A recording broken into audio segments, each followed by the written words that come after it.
The sinking of the Edmund Fitzgerald has remained one of the most haunting tragedies in North American maritime history. When the ship went down in November of 1975, rescue teams searched the stormy waters of Lake Superior for days, but strangely, not a single body was ever found. This puzzled many because normally, drowned victims float back to the surface after a short time. But Lake Superior is different. Its freezing temperatures preserve what enters, and its deep waters hold secrets that rarely rise again. Because of this, the site was declared a protected underwater grave, and anyone caught disturbing it faced million-dollar fines. Many wondered why such strict protection was put in place. What was it that officials had seen down there that made them so protective of the wreck? The answer would only begin to surface years later, when divers in 1994 saw something chilling that forever changed how people viewed the disaster. When the Edmund Fitzgerald was launched in June of 1958, it was the pride of the Great Lakes. At 729 feet long, it was the largest ship to sail those waters, just a foot short of the maximum size allowed for the St. Lawrence Seaway. Its purpose was to carry taconite iron or pellets from the mines of Minnesota to the massive steel mills in cities like Detroit and Toledo. For 17 years, it did this faithfully, becoming known not only for its size but for its speed and reliability. People called it the Mighty Fitz. The ship was under the command of Captain Ernest McSorley, a veteran with more than 40 years of sailing experience on the Great Lakes. By 1975, he was 63 years old and planning to retire at the end of the season.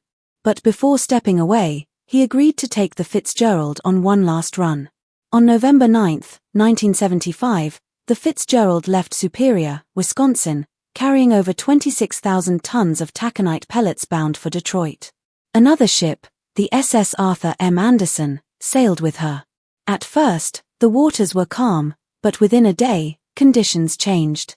A powerful November storm swept across Lake Superior, and these storms were infamous among sailors. Locals even called them the Witches of November because of their sudden violence. Winds approached hurricane strength, with some gusts measured at 86 miles per hour, and waves rose to heights of more than 35 feet. The ships were tossed around like toys in a bathtub. The Fitzgerald, once so mighty, was in real trouble. Captain McSorley radioed the Anderson to report their condition. His words sounded calm, but the message was dire. He said the Fitzgerald had developed a bad list, meaning it was leaning heavily to one side. He explained that both radars were gone, waves were crashing across the deck, and it was one of the worst storms he had ever seen. Without radar, the Fitzgerald was blind in the storm. Water was probably leaking in, and the ship was struggling to stay afloat. McSorley and the Anderson's captain tried to guide their vessels toward Whitefish Bay, the nearest safe harbor, but time was running out. At 7:10 p.m. on November 10, the Anderson asked how the Fitzgerald was holding up. McSorley replied with a final calm message, "We're holding our own." Just minutes later, the Anderson's radar showed the unthinkable: the Fitzgerald had vanished. No distress call had been sent. No flare was seen. One moment it was there, the next it was gone. In those few minutes, the 729-foot ship and all 29 men aboard disappeared into the black waves of Lake Superior. When the Fitzgerald vanished, the Anderson's crew knew they couldn't wait for calm weather. Despite the storm still raging around them, they turned back into danger, hoping to find survivors. That same night, the U.S. Coast Guard launched a massive search. They called on every nearby ship to help, but many were too afraid to approach the area with such violent conditions. Planes flew low, and ships crisscrossed the waters near the Fitzgerald's last known position. All they found were fragments, splintered lifeboats, torn rafts, scattered life jackets. None of the lifeboats had been properly launched, they had been ripped from the ship by force. That told investigators everything they needed to know. The end had come too quickly, leaving no chance to escape. Not a single body was recovered. 4 days later, a Navy patrol plane detected a strong magnetic signal beneath the water about 17 miles northwest of Whitefish Bay. Sonar scans confirmed the discovery: the Fitzgerald was on the bottom, broken in two. The bow sat upright, while the stern had flipped over. Between the two halves stretched a trail of steel and wreckage. It was clear the ship had either broken apart as it sank or when it slammed violently into the lake floor, 530 feet below the surface. The U.S. Coast Guard launched a full investigation into the disaster. In the end, their official conclusion was that the ship's cargo hatch covers may have failed during the storm. If they were damaged, tons of water could have poured into the cargo hold, weighing the vessel down until it was too heavy to stay afloat. Other experts disagreed. Some believed the Fitzgerald struck a shoal and tore open its hull. Others thought it had broken apart on the surface before sinking. Even the National Transportation Safety Board had its doubts, suggesting several possible causes. The truth was never fully agreed upon. What everyone could accept was that the sinking had been sudden and merciless, giving the crew no chance to survive. This tragedy brought major changes to shipping on the Great Lakes. After 1975, hatch covers were inspected much more carefully. Ships were required to carry better depth finders, more reliable navigation equipment, and cold water survival suits for crews. If the Fitzgerald's men had those suits, some might have had a slim chance to live. But in water just 36 degrees Fahrenheit, survival without protection was impossible. Within minutes, hypothermia would take hold, and death would follow swiftly. The families of the lost men had to live with the fact that their loved ones were gone forever, lying deep beneath Lake Superior. But even though the wreck was unreachable for many years, it was not forgotten. In May 1976, only 6 months after the sinking, the U.S. Navy sent down a remote-controlled robot called CURV-3 to photograph the wreck. It showed the ship broken in two, with debris scattered across the bottom. No human remains were visible. In 1980, Jean-Michel Cousteau, son of legendary explorer Jacques Cousteau, led a dive with a submersible, making him one of the first people to see the wreck with his own eyes. He stayed outside the wreck and did not enter, but his team studied the twisted metal carefully. The ship looked as though it might have broken on the surface before going down. Again, no bodies were seen. Still, questions lingered. Where were the men? Had they been trapped inside the wreck when it split apart? Had the powerful waters carried them away? Some believed their remains were buried in the mud or hidden within the ship's twisted steel. Families longed for answers but received none. Expeditions in 1989 used advanced imaging technology to capture detailed video of the wreck. These images were studied and shown in documentaries, but once again, nothing was said about the men. Then came 1994, a year that changed everything. 19 years after the sinking, 2 different expeditions visited the wreck. Dr. Joseph McInnes, a Canadian explorer, made several dives in a submersible and filmed hours of footage. He studied the ship closely but could not say for sure what had caused the disaster. Later that summer, another private team, led by Fred Shannon and called Deep Quest, conducted 7 dives totaling more than 40 hours. It was during one of these dives that they made a haunting discovery. Near the bow, lying face down in the mud, was the preserved body of one of the crew members. The freezing water had kept the remains from decomposing. The man wore coveralls and what appeared to be a life jacket, its canvas torn but its cork flotation blocks still visible. The sight proved that the crew had tried to survive. At least one man had put on his life jacket and prepared to escape, but the sinking was too fast, too unforgiving. He, like all the others, went down with the ship. In 1995, footage of this body briefly appeared in a documentary. Families of the crew were horrified. They had never expected to see their loved ones' remains shown on television. To them, the wreck was not just a historical site but a sacred grave. That brief glimpse of a preserved body changed everything. It became clear that many of the men were still within the wreck, kept in place by the cold depths of Lake Superior. That explained why no bodies had ever surfaced and why none were found floating after the storm. They had remained there all along. The families made a powerful decision. No more artifacts would be taken from the wreck. Only one thing would be brought up, the ship's bell. The bell had once rung out across the Fitzgerald's deck, marking time for the crew. Now, it would serve as a memorial to them. A replica would be lowered in its place, engraved with the names of all 29 men, so that something would remain with the wreck forever. On July 4, 1995, the expedition took place. Using a special diving suit called the Newt suit, divers carefully unbolted the 200-pound bronze bell and brought it to the surface. Families watched nearby from a boat. Many wept as they saw it rise from the lake. For some, it was the first and only physical connection they had left to their lost loved ones.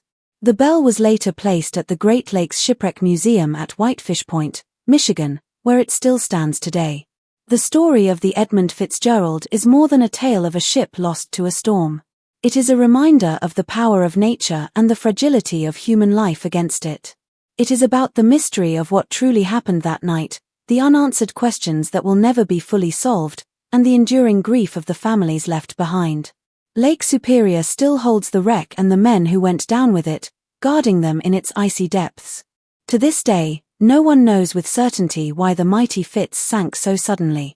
All that remains is the memory of the ship, the courage of its crew, and the haunting silence of the lake that swallowed them whole. The wreck of the Edmund Fitzgerald has become more than just a story of a lost ship. It has become a memorial, a place of remembrance, and a final resting place that people have chosen not to disturb. At the surface, a replica bell stands as the centerpiece of a quiet memorial, engraved with the names of all 29 men who were lost that night. Deep below the surface, the Royal Bell remains with the ship, sitting silently as part of the wreck. It is not just a piece of metal, it is a gravestone, and it has never been moved. It reminds people that the ship is not only a wreck but also a grave for those who went down with it. In 1995, two divers named Terence Tile and Mike Zed did something no one else had ever done. They reached the wreck of the Edmund Fitzgerald using only scuba gear. To do this, they dove 530 feet straight down, which is the height of a 50-story building. They didn't use a submersible, only their own bodies, tanks, and training. It was a record-breaking dive, but also one of the most dangerous dives ever attempted. They had only 6 minutes to look around before they had to begin the long and painful climb back up. The decompression process alone took over 3 hours, and even then their lives were at risk the entire time. But after all that effort, even after seeing the ship with their own eyes, they didn't try to recover any bodies. No one ever did. By then the message was clear. This was not a wreck to be salvaged. It was a final resting place, and everything besides the ship's bell was meant to remain untouched. When the Fitzgerald sank on November 10, 1975, all 29 crew members disappeared with it. Ever since, people have wondered why the bodies were never brought back. The wreck itself is no mystery. It lies on the floor of Lake Superior, broken in two, about 530 feet down. We know where it is. We have seen it. But no one has ever brought those men back to the surface. The first reason is the way the ship went down. It sank very fast. Some experts believe it may have plunged almost straight to the bottom, possibly breaking apart before it even reached the lake floor. Anyone trapped inside had no chance. Those who weren't trapped were thrown into water so cold it could kill in seconds. At that depth, there is no way to swim back. Lake Superior is unlike other lakes. Its water stays bitter cold year-round, usually around 36 degrees Fahrenheit, and in November it is near freezing. In warmer water, bodies sometimes float back up after a few days because bacteria inside begin breaking the body down and releasing gases. But Lake Superior is different. The cold is so intense that the bacteria don't work fast enough. Bodies never rise. That is why people say Lake Superior never gives up her dead. And in the case of the Fitzgerald, not a single body floated to the surface. Not in the hours after the sinking, not in the days, not ever. From the very beginning, they stayed in the deep. Even if someone had wanted to bring them up, the technology simply wasn't there in 1975. At that time, no equipment existed that could take divers safely to that depth in those waters. The wreck sits as deep as a 50-story building is tall, and regular divers cannot survive that. Special gases, advanced suits, or remote submarines would have been needed, but even those would have been useless when the lake was rough, and Lake Superior is often rough. In 1995, 2 decades after the ship went down, a team of professional divers finally managed to visit the wreck. They had trained carefully, used exotic gas mixtures, and even with all their preparation they could barely stay a few minutes at the bottom. That is how dangerous the site is. Trying to recover bodies in those conditions would have meant risking more lives, with no guarantee of success. By the time technology had advanced enough for us to see the wreck in detail, many years had passed. In 1994, a remote camera recorded haunting footage of one of the crew members lying near the wreck. But the body was not whole anymore. After nearly 2 decades in freezing water, the remains were mostly skeletal, held together only by the man's clothing. It showed that even if other bodies were inside, they would be in the same state or worse. Some might be buried under collapsed parts of the ship, or already settled deep into the lake bed. To remove them would not feel like a rescue. It would feel like digging up a grave, and the remains would likely fall apart the moment they were disturbed. Back in 1975, there might have been a short window when divers could have attempted to reach the wreck and search for signs of life or bodies in lifeboats. But the tools simply didn't exist. By the time we were able to see clearly, it was far too late. The men were gone. They had become part of the deep, cold water of Superior. But more important than the technical challenges were the wishes of the families. For them, the Fitzgerald became more than just a sunken ship. It became a grave. Their husbands, fathers, and sons had all gone down together, and the thought that they were still together in the same place brought a kind of comfort. They didn't want the bodies to be disturbed after so many years. They didn't want to imagine their loved ones being pulled up as bones and scraps of clothing, only to be buried again on land. It felt wrong. It felt like taking away the only piece left to them. So when technology made recovery possible, the families refused. They wanted their loved ones to remain where they were, resting with their crewmates in the place where they spent their last moments. That wish was honored. The only thing brought up from the wreck was the ship's bell. In 1995, it was carefully removed and replaced with a new bell engraved with all 29 names. The old bell now stands in a memorial on land, while the new bell rests with the ship. This act was done with ceremony and deep respect. Everything else was left exactly as it was. Because of the strong feelings surrounding the site, laws were changed to protect it. In 1997, Michigan passed a law making it a crime to publish or display any photograph of human remains from a shipwreck without family permission. This law came directly from the outrage over the 1994 video footage of a crewman's body. Families were horrified that the remains of their loved ones could be used for documentaries or public curiosity. Later, in 2006, Ontario officially declared the site of the Fitzgerald a protected underwater grave. It became illegal to dive there without special permission, and fines for trespassing could reach $1 million. It was no longer just about the Fitzgerald. It was about showing respect for the dead wherever they rest underwater. The Fitzgerald became the symbol of this respect, a reminder that some places are meant to be left alone.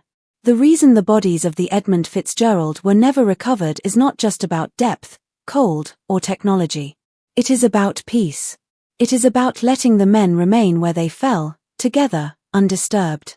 The lake that never gave up its dead became their final resting place. For the families, that was enough. The memorial stands to this day, not as a reminder of what was lost, but as a promise that those who went down with the Fitzgerald will never be forgotten.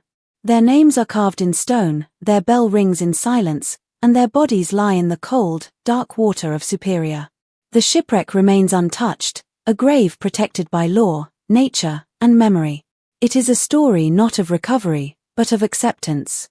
And in the end, that is why no one ever tried to bring them back. The ship itself became their home. The lake became their keeper. And the families, with heavy hearts but deep respect, chose to let them rest in peace forever.